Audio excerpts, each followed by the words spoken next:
This is an installation tutorial for installing the Sonos Arc using the Sonos Arc mount. I also show how I hid the wires for a super clean look. The Sonos mount came with a positioning guide that slips over the mount. You align the top of the guide with the bottom of your TV. While utilizing a level, I am marking all of the screw locations.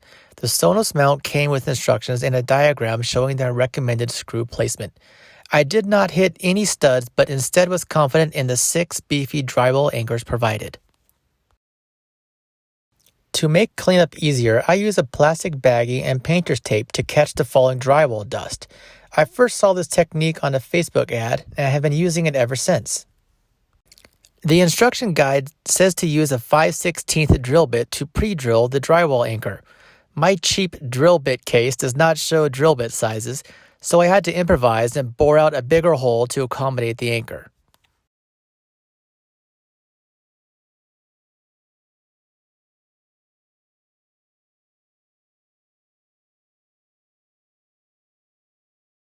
I kept checking the mount against the holes I was drilling to make sure they were lining up. I started by hand tightening the provided screws. Once they were far enough along, I used my drill to expedite the process.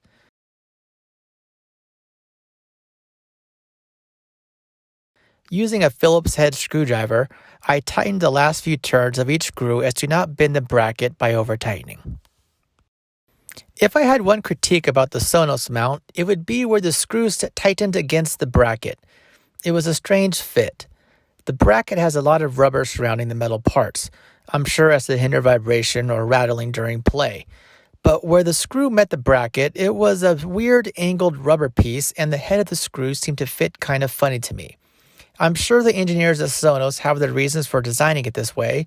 It just seemed like an odd detail to me. I am going to run the wires behind the drywall and did not want to have a rough cut in the wall. The wall plate will give it a clean finish to look. I'm glad I did this because the hole will show if you walk up to the TV and look down at the soundbar. I'm fairly confident the hole will not show if you are sitting on your couch watching TV. I would advise using a pencil and sketching some straight lines to cut along. I winged it and it turned out super sloppy.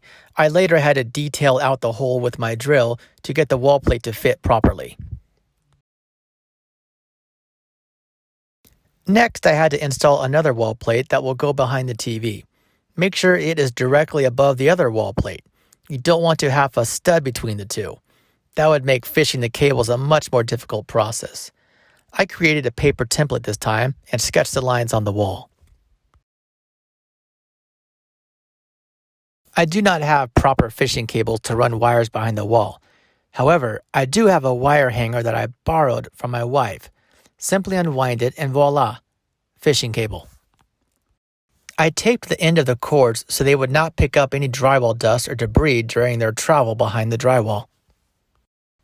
I plugged the Sonos power cable into the existing recessed wall outlet. Now to hang the TV back on the wall. The Arc comes with 2 metal knobs that screw into the back of the unit.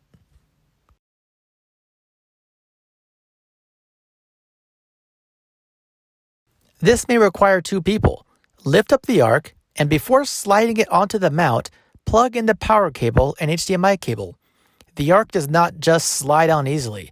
It required some force to push it down, but it is a tight, quality fit.